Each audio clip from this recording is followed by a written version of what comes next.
Habang tayo'y humihinga, asahan yung darating at darating talaga ang problema. Pero sa likod ng mga madidilim na ulap, naroon pa rin, nagtatago ang liwanag. Magandang gabi, ako po si Jessica Soho at ito ang nag-iisang programa sa telebisyon na kaagapay nyo sa puspusang paghahanap. Sana'y muling makapiling.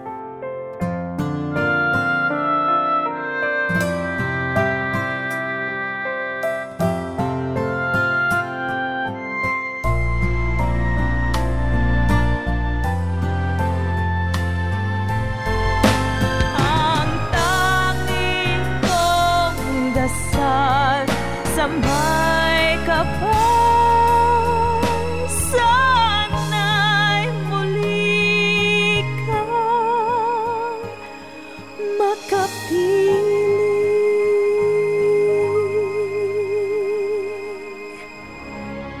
Ngayong gabi, sa Sana'y Muling Makapiling, si Lola Sosima, inuupos na nga ng Alzheimer's. Ngayon, nawawala pa. Kaya naman ang kanyang mga apo, alalang-alala sa kanya. Yung di ba, ang lakas-lakas na siya yung nagpalaki sa'yo. Tapos makikita mo siyang ganun, tapos wala na siya. Parang nadagdagan pa yung bigat. Ilang minuto bago nila makita si Lola Sosima, kinakabahan na sila. Ang hirap na hirap. Sabi nila pag ano daw, gawin araw gano'n. Matapos ang 3 dekadang pagkakulong, nakalaya na ngayon si Mang Paulino. Ang problema, hindi niya alam kung saan eksakto naroon ang kanyang pamilya dito sa Maynila. Lahat na magawa ko, gagawin ko po. Siyempre sa tagal na panahon na hiwalay ako sa kanila. Kahit paano maramdaman nila yung pagbabago ko. Kasi ito na nga, matanda na ako. Dadalhin kaya siya ng kanyang mga paa sa tamang landas? At kalat na sa mga dyaryo, telebisyon at internet ang misteryosong pagkawala ng seminaristang si Eli matapos mag-withdraw ng pera. Naglaho na parang bula. Sana makita lang namin ng buhay yung kapatid ko. Makabalik siya sa pag-aaral niya sa seminary. Samahan niyo kami sa isang oras na makwento ng pagsubok, pag-asa at pag-iisa, dito lang sa nag-iisang programa sa telebisyon na kaagapay nyo sa puspusang paghahanap. Sana'y muli makapiling.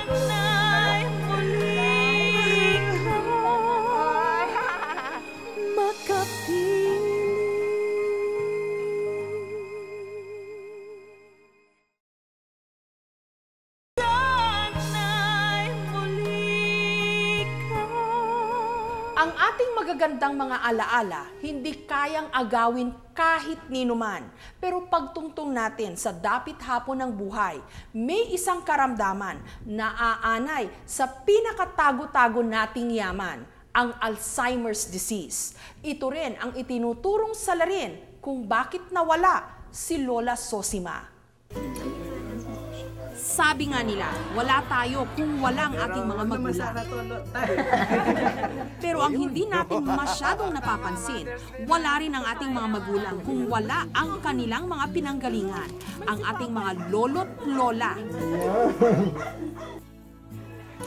Para sa mga laki sa lolo't lola, ibang-iba raw talaga ang kalingat aruga ng mga ito kumpara sa sarili nilang mga magulang. Gaya na lang ng magkakapatid na Bunny, Alvin at Paulo, laki sa kanilang Lola Sosima, 82 years old. Yung mami ko yung nagtatrabaho. So parang tumata yung mother namin, yung lola ko. Siya yung nag-alaga sa akin mula nung bata. As in mula baby talaga. Sobrang malambing yun, sobrang maasikaso. Lahat gagawin para sa'yo. Pag nagagalit si mami, sa kanya kami tatakbo. Ganun, mga ganun kay lola. Lagi siyang, basta iintindihin ka niya, aarugain ka, yung parang ganun. Mas matindi siya magmahal kaysa sa mami. Ganun. Ang magulang naman ng magkakapatid na si Vanji, hindi nagsiselo sa atensyong ibinibigay ng kanyang mga anak sa kanyang Mama Sosima. Proud pa nga siya na matibay ang bigkis ng kanilang pamilya. Lahat ng anak ko is close kay mama. Kasi nga ako, close ako kay mama eh. So, ang magiging anak ko, ganun din. Dahil dito, hindi rin naman nagpapadaigan ang mga apo sa pakikipag-bonding sa kanilang paboritong lola. Kahit di ko pa sinasabing mga problema, actually alam niya na nararamdaman niya na. Kasi nga ganun kami ka-close sa lola. Kung yung nagsimula ako magkaroon ng mga anak, sabi niya laging mong mamahalin yung mga anak mo, ganun.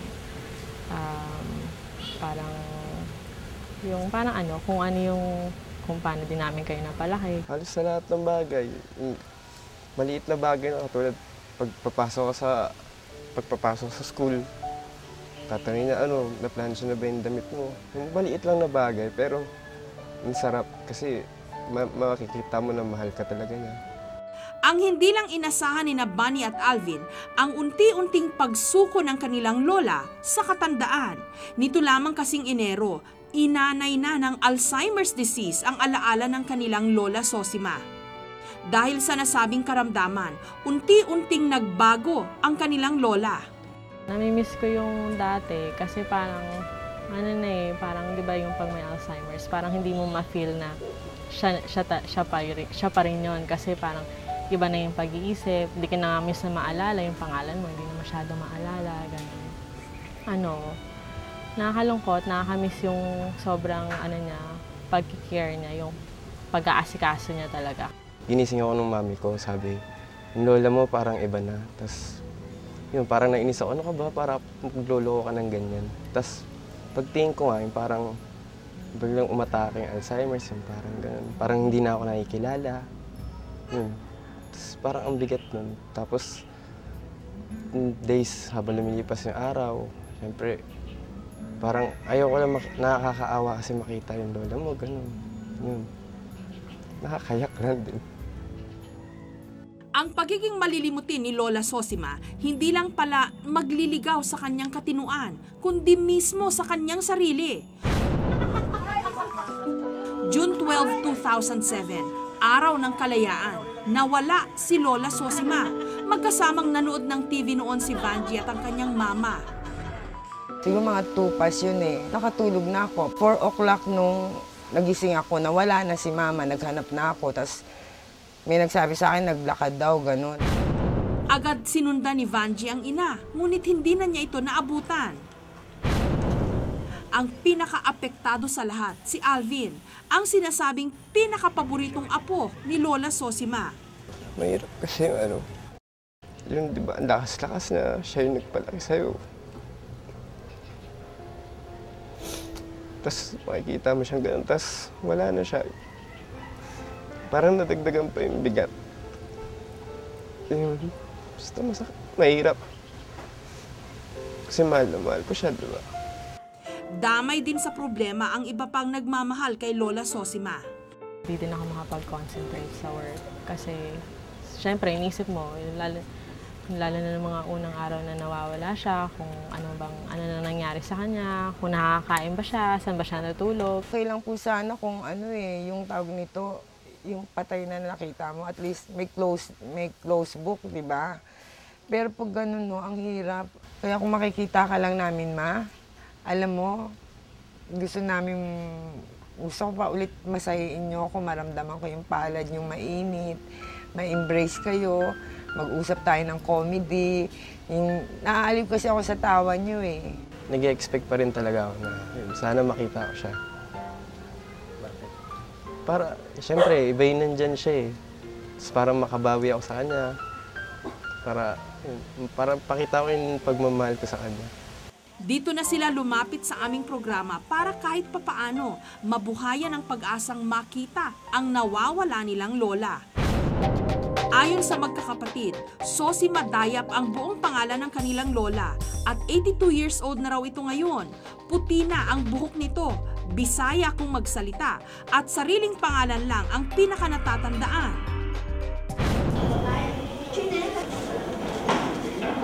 Hindi siyempre nakalimutan ng aming programa na magtanong-tanong muna sa mga shelter at dahil dito, hindi kami naligaw sa aming paghahanap.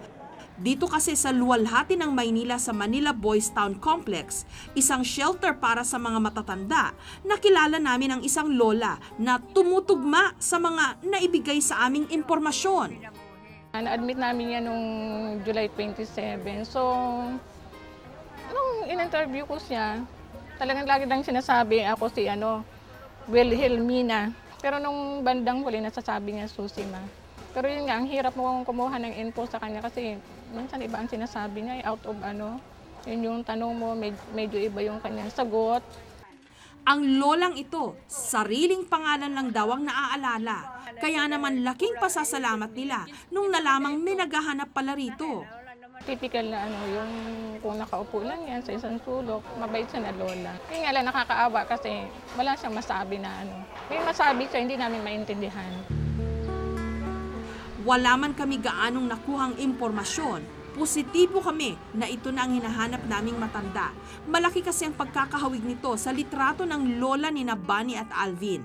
Ipupusta namin ang lolang nasa luwalhati ng Maynila, ang nawawalang lola ni Alvin at Bunny, si Lola Sosima. At kahit inaanay na ang memorya ng matanda, ang napipinto nilang muling pagkikita, tsak na habang buhay nilang maaalala. Muli naming binalikan sina Vanji at kanyang 3 anak. Kasama rin ang kapatid niyang si Tess. Dadalhin namin sila sa luwalhati upang kumpirmahin kung si Lola Sosima nga ang lolang aming nakilala. Ilang sandali lang, narating na namin ang luwalhati ng Maynila. Alakas na ng kaba ko. Bakit po? Talang. Hindi, ganun ako. Bakit po yung kinakabahan natin? Wala. Kasi miss ko na si mama eh. Alam niyo ba yun? So anong feeling nyo? Ang hirap na hirap. Sabi nila pag daw, gawin tatlong araw gano'n. Sabi Parang hindi ka kabahan. Hindi sabi. Nung mga oras na yon, abala si Lola sa pakikipagkwentuhan sa staff ng shelter. At tiyempo namang dumating ang mga hindi inaasahang bisita. Hindi. Uy, tuluin naman ako nila. Ganda na ako to, ha? Taluyan ka muna. Nagala ko na. Pangako itong kinabuhi dahil maawag din sa akong kinabuhi. Ano maintay talaga wala akong kinabuhi ninyo, dahil? Mahal namin kayo, 2 months. Turuan ako ninyo maayos na kaya sa akin. Hindi ko sanay. Alam mo, nag-away-away kami, nagkasakit kami. Naluwi ako sa iyong kinabuhi. Bakit, ma? Bakit yan? Bakit ano kaya ang kinabuhi ko dahil Tila hindi pa rin makasagot ng matino ang matanda, ngunit sapat ng kumpirmasyon ang namukhaan niya ang kanyang mga kaharap. Teka si mama. Kasi pangalan ito. Si Pao yung... Pamangkin ako ito, ha? Hindi, apo niya yan, Anong pangalan ito? Si Pao. Pamangkin ako. Uy. Anong pangalan mo? Pamangkin ako ito. Bakit, anak? Wala. Oh, pamangkin ko. Hindi, apo niya yung anak ko yan. Pamangkin ako ito. Mama. Ngunit talagang hindi na yata maalis ang pagiging malilimutin ni Lola Sosima. Saan ka nagpunta, ma? Cebu. Ako. Nagpunta ka Cebu? Oo. Gusto mong pumunta Cebu? Oo. Ito lang tanin yung pamangkin ako ito. Ang sakit, di ba? Naku, iawa naman kanina akong anak. Lost memory na si mama talaga. Pero kahit kakaunti, nanumbalik ang alaala ni Lola Sosima nung nakaharap na ang paboritong apo. Pamangkin ko yun. Naalala mo ako, Lala? Alvin! Ay, kilala niya si Alvin. Siya ito na lamig, anak. Kilala mo si Alvin, ma? Pamangkin ako yung pugi. Ako makilala niya. Bakit nang latinghan si mama mo? Ito ko, ma. Ako yung mama niya. Umiyak kasi na ako. Umiyak. Ma, namimiss niyo kami? Si Lola Sosima naman, ipinamalas kung bakit siya mahal na mahal ng mga taong nakapaligid sa kanya. Ang kanyang sense of humor. Ito, ma. Sino to, ma? Sino to? Sino to? Uy, kita, ma! Sino yan? Kita mo yan? Sino yan? Kitain mo, ha? Ma. Kita niya. Ako yung nanay ko, ha? Ako dahi, ha? Dalaga pa kayo dyan, ay. Ma, kayo yan eh. Uy, ganda. Kayo yan. Ang ganda-ganda nyo. Diba? Sa huli, ang balitang 2 buwan ng pinakaaabangang marinig ni Lola Sosima. Maubang ka na sa ako? Kailan? Karon? Ngayon. Maubang ka na sa ako karon? Pwede na ako uwi? Oo. Yay! Ma!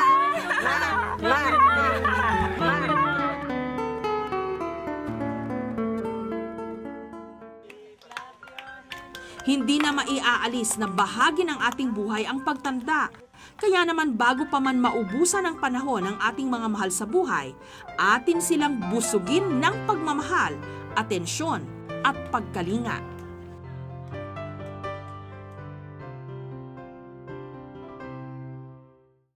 Lahat naman tayo nagkakamali at nadadapa, pero sa oras na tayo'y bumangon at mabigyan muli ng pagkakataon, lahat tayo hangad na simulan muli ang isang umaga, kapiling ang ating pamilya.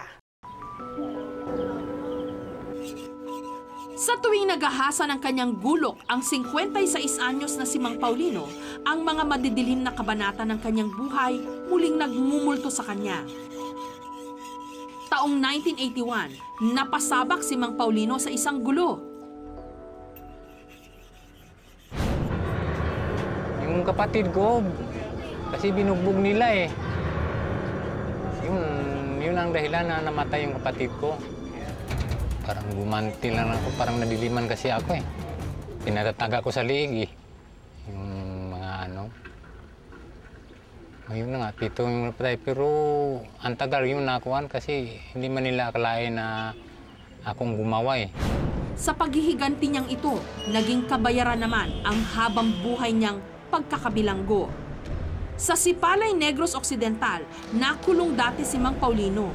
Madalas pa siyang bisitahin noon ang asawa niyang si Erlinda.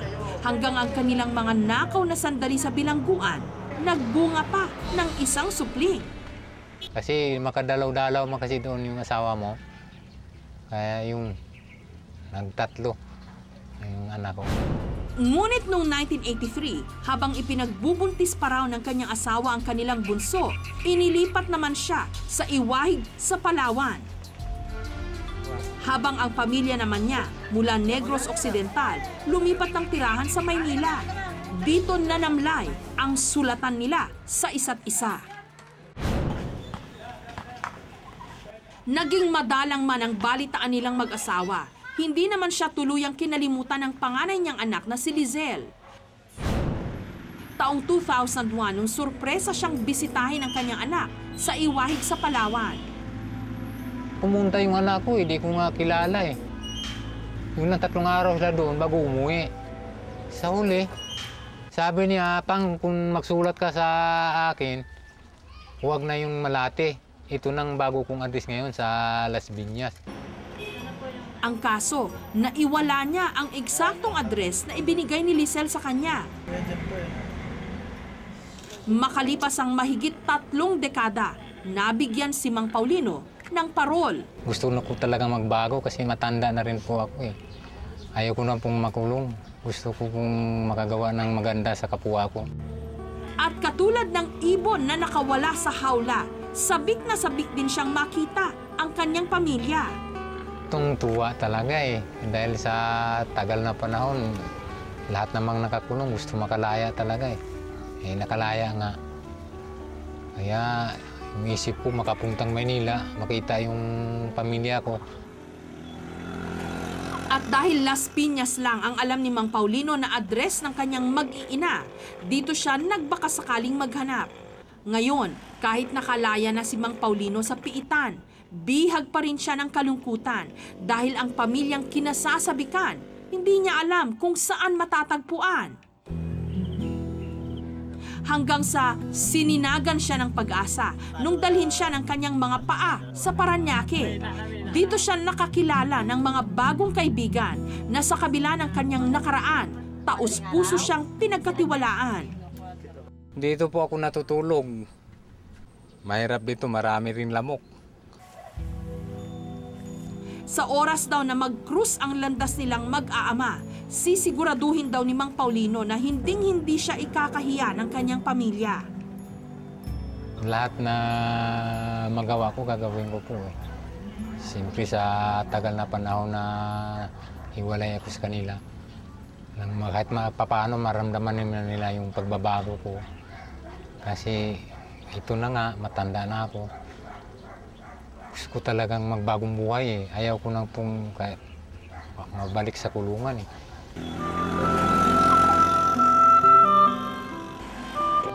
Ngayon, tiwala si Mang Paulino na absuelto na siya sa batas ng tao. Pero sa batas ng Diyos, hindi siya sigurado. Sa kabila nito, umaasa siyang muli pa ring magliliwanag ang kanyang daan tungo sa pinakaaasam niyang kalayaan. Kalayaan mula sa pangungulila sa kanyang pamilya. Ayon kay Mang Paulino, Erlinda Talaugon ang pangalan ng kanyang asawa. Samantalang Lizelle, Rogelio at Nerwin naman ang pangalan ng kanilang 3 anak. Huling tumira raw ang kanyang mag-iina sa lungsod ng Las Piñas. Nagsimula nang magsaliksik ang aming programa. Dito namin napag-alaman, wala na sa lungsod ng Las Piñas ang kanyang pamilya. Sa halip, sa Molino, Bacoor, Cavite na pala ang mga ito nakatira. Si Aling Erlinda, magpahanggang ngayon, naniniwala pa ring inosente ang kanyang asawa kahit na aminado si Mang Paulino sa nagawang kasalanan. May namatay din 7 tao sa isang bahay. Tapos yung asawa ko pinabintangan kasi may nahuli sila na yung isang tao nga magnanakaw. Tapos asawa ko tinuro na siya daw nagpatay. Daig rin daw niya ang nakasilya elektrika nung maiwan sa kanya ang lahat ng responsibilidad sa kanilang pamilya. Wala na ako sa sarili ko. Parang nabaliw na ako talaga kasi yung mga anak ko maliliit pa. Pero ang tanging ipinagmamalaki ni Aling Erlinda, kailanman daw, hindi siya natuksong umibig sa iba. Hindi raw sapat ang 3 dekada para kalimutan ng kanyang puso ang walang kasing tamis nilang pagmamahalan dati ni Mang Paulino. Siyempre, lungkot. Paano di naman ako makarating doon sa kanya? Malayo na. Ang hinihiling ko sana, makauwi siya, panibago kaming buhay. Tapos, mga anak ko, ipunin ko sila lahat, mabuo kami. Samantalang si Lizelle, kip-kip pa rin ang masayang alaala nung huli niyang bisitahin ang kanyang ama sa kulungan. Nung dumalaw ako doon, sabi naman niya, okay naman daw po siya doon. Huwag lang daw kaming mag-alala sa kanya.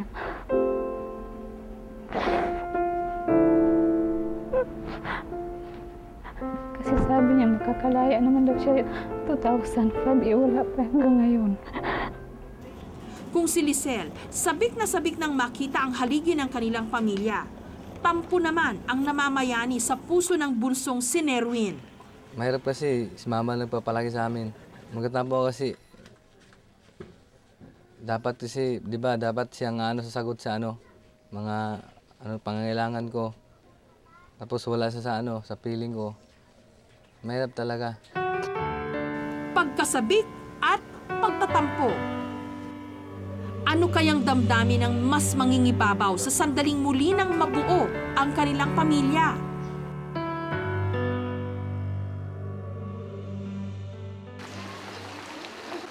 Kinabukasan, nagparamdam na ng kanyang puot ang bagyong Dodong. Pero hindi kami natinag. Sinamahan pa rin namin si Mang Paulino papuntang Molino. Siyempre, yakapin ko mga pamilya ko yun eh. Sabik na po sa kanila talagang makita eh. Kasi taon-taon talaga na hindi ko sila nakikita. Nung mga oras namang yun, libang na libang sina Aling Erlinda kasama ang kanyang mga anak at apo sa pakikipagkwentuhan. Wala ni sa hinagap nila na mapapatid na pala ang kanilang pangungulila. Ay.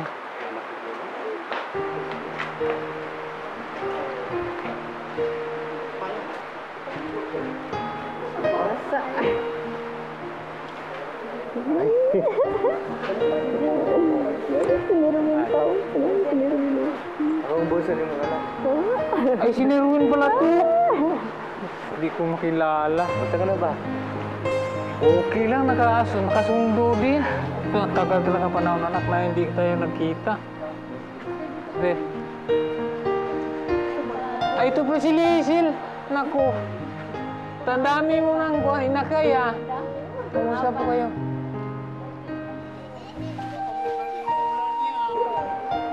Ito nga si Nirwin, di ko daming nunal kasi di ko itong bunso ko, yung anak ko sa Jill. Maya-maya pa, inilabas na ni Nerwin ang tampo sa ama. Masama rin loob kasi lumaki ko na walang tatay, malungkot. Hindi ko lubos may isip, alam nga, hindi na kami magkikita nito. Kaya tao rin kasi hindi kami magkikita nito.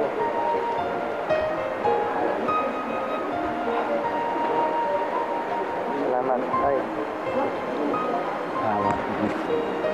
Akala ko nga lahat kayo sa akin. Kasi wala tayong magawa, nakakamali ako kaya nabayaran natin yung kasalanan. Habang si Mang Paulino, isang pangako na lang ang binitawan sa kanyang mag-iina. Nakuhin kong maganda yung naiwan kong buhay. Hindi nakuha ko nagawa ng mali kasi ang hirap kapag makakulong ka.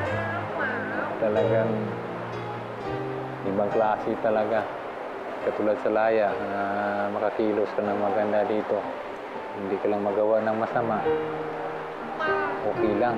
Wala na po akong mahilong pa kasi nandito mag-isip. Kaya pagkalamat na lang din po ako na kasama na rin namin siya ulit. Tuwan-tuwa ako na nakita pa rin kita. Kala ko hindi na tayo talaga magkita kasi alam mo namang sintensya ko. Maaawa naman ang Diyos. Kasi sintensya ko puro habang buhay na pagkakulong eh. Pero namilagruhan pa rin kami na nakalaya pa din. Hindi ko maisabi kung anong sobrang tuwa ko kasi nakita ko na yung anak ko, asawa ko, apo ko. Kasi yung inuwana ko, mga bata pa kami. Puro mga lola na talaga. Lola na.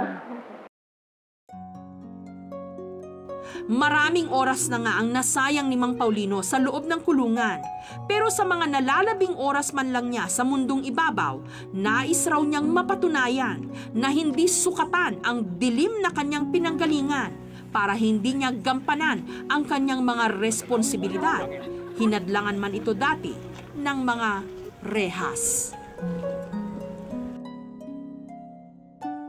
Bata pa lang, pangarap na ni Ellie na maging pare at 2 taon na lang magiging ganap na siyang pare. Pero namimiligro ngayong matupad ang pangarap na yan dahil ang seminaristang si Ellie misteryoso ngayong nawawala.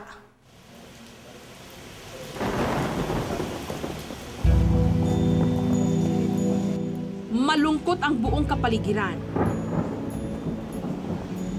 Habang naghahari-harian naman ang ingay ng mga patak ng ulan. Tila nakikidalamhati sa mga tao sa Divine Word Seminary sa Tagaytay. Nawawala kasi ang 34 anyos nilang seminarista na si Eliseo, mas kilala sa tawag na Eli.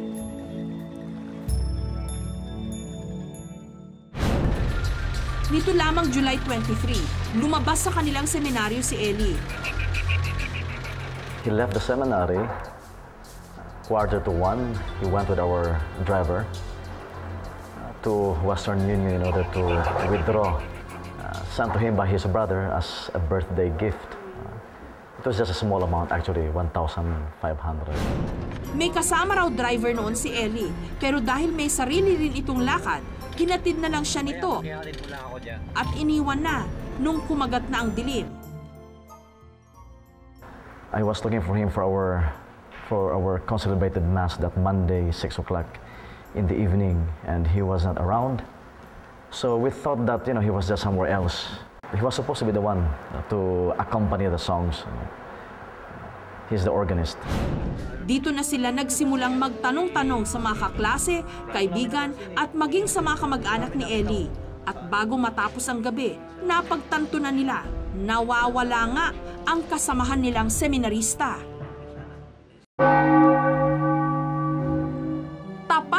Tagapaglingkod ng Diyos daw itong si Ellie, responsableng estudyante at mabuting kaibigan. Hindi raw masusukat ang pagsusumikap nito para sa kanyang debosyon. Sa katunayan, 2 taon na lang daw ang hinihintay, magiging isa na itong ganap na pare. Pero tila namimiligro pa yatang matupad ang pangarap na ito ni Ellie. Lalo pat magpahanggang ngayon, malaking palaisipan pa rin sa kanyang mga kasamahan ang misteryoso niyang pagkawala. We are really at a loss now, what really happened to him. Of course, we are so concerned about this. We are very anxious, and because we are a religious congregation and he is in temporary vows. That means he belongs to our family. Of course, bilang kaibigan, talagang nalulungkot din ako na yung kanyang biglang pagkawala. I never thought na mga ganito ang mangyayari. Sa chapel raw na ito madalas makita si Ellie. Imbes kasi na mamahinga, inilalaan raw nito ang kanyang mga libreng oras sa pagtugtog ng piano. Naniniwala raw kasi si Ellie na sa pamamagitan ng pagkanta, mas napapalapit siya sa Panginoon. Ngunit ngayon, wala na ang dating himig na nagbibigay sigla sa bawat sulok ng kanilang dalanginan. Galing sa dining hall and tinitingnan ko po itong area na to, and nakakalungkot nga po isipin na wala na po siya, na makikita ko pong nagtutugtog po dito. And it reminds me of a person who is very sincere in his vocation. Maski ang loob ng silid-aralang ito, kung saan matatagpuan ang bakanting upuan ni Ellie, ramdam din ang malaking kawalan. So dyan siya nakaupo. So that's a vacancy now. It's deliberate that we leave it vacant in order to remind us that we are still looking for him. We are still in search. Kung nakikita namin yung vacancy, talagang nagpapaalala sa amin. Kaya nga talagang intentionally na pinili niyang mag-stay sa harap para maintindihan kung ano yung mga lectures. Sa pamamagitan ng taimtim na mga panalangin, nagsusumamo ang bawat isa na sana makita na nila ang nawawalang kaibigan. Nung mga oras na yon, walang tigil pa rin sa pagluha ang kalangitan. Dito na dumating ang nakatatandang kapatid ni Ellie na si June. Kasama nito ang kanyang pinsan at tiyahin para makibalita sa nangyari sa kapatid. Si June pala ang nagpadala ng regalo kay Ellie nung araw na ito'y nawala. Bago mag-birthday siya, tinawagan ko siya. Nag-greet ako sa kanya. Sabi niya, oo nga na eh. Anong pa-birthday mo? Ganon. Sabi ko, sige, padalahan kita ng 1.5. Noon nga raw July 23, bandang 3:00 ng hapon, nakatanggap pa siya ng mensahe mula kay Ellie. Nag-text siya sa akin nung Monday, 23 na. Sabi niya sa akin, Noy, ngayon ko lang nakuha yung pera kasi ngayon lang ako may time. Thanks. Yun lang ang laman ng text niya. Yun na ang huling pakikipag-ugnayan ng kapatid sa kanya. Pampito sa 8 magkakapatid si Ellie.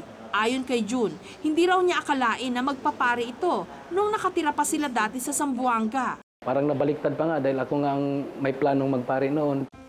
Dahil sa malaking pagsubok ngayon na kinakaharap ng kanilang pamilya, hindi niya raw maiwasan na magkaroon ng hinanakit sa itaas. Tinawag niya yung kapatid ko, maganda naman sana yung linya ng trabaho niya. Tinawag niya, dapat maprotektahan din naman niya. Masabi rin nating pagsubok, pero matindi namang pagsubok na yun. Parang hirap kayanin. Wala raw kasing inililihim sa kanya si Ellie. Bukas daw ito sa pagsasabi sa kanya ng mga problema at anumang desisyon nito sa kanyang buhay. Kaya't napakalaking katanungan daw talaga ang biglaan nitong pagkawala. Ayon sa mga huling nakakita kay Ellie, nakasuot ito ng itim na polo shirt. May dala-dala raw itong itim na bag at huli siyang nakita sa Olivares Plaza sa Tagaytay City. Lahat na raw ng posibleng paraan upang mahanap si Ellie, ginawa na ng mga nagmamalasakit sa kanya. Ang totoo pa nga niya, nagkalat ng balita tungkol sa kanyang pagkawala sa mga dyaryo, radyo, internet at telebisyon. Pero magpahanggang ngayon, wala pa rin silang malinaw na daang tatahakin kung saan nila matatagpuan si Ellie. Seminarista sa Cavite na halos 2 linggo nang nawawala.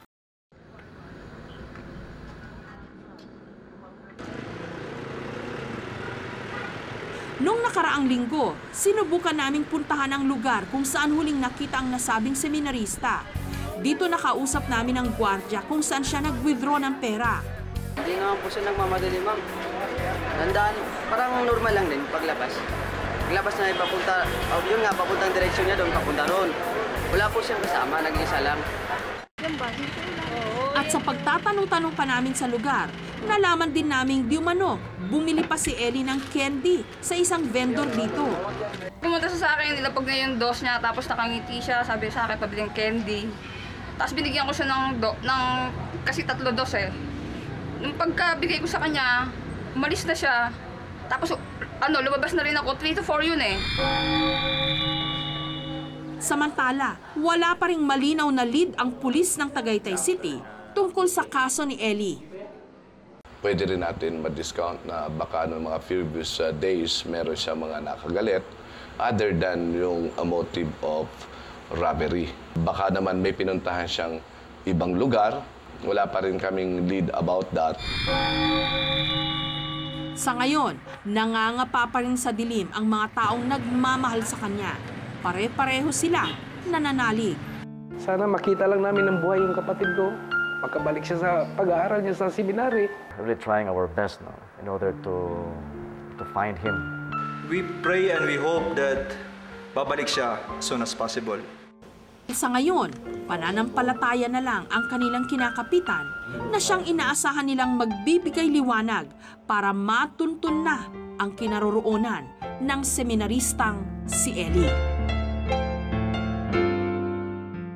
Sa pagtatapos po ng episode na ito, eksaktong umabot na sa 250 ang bilang ng mga taong nawawala na nahanap na namin at naibalik sa kani-kanilang mga pamilya. Asahan pa rin po namin ang inyong mga tulong at dasal upang lahat ng mga larawang ito ng mga taong nawawala ay mahanap pa rin natin at makapiling na nilang muli ang kanilang mga pamilya.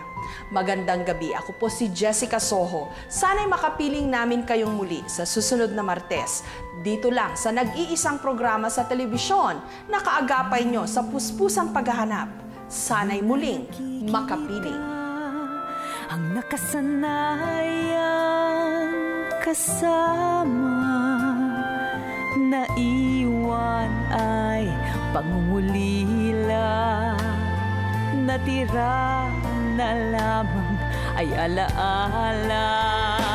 Laging hinahanap-hanap, laging inaasam-asam.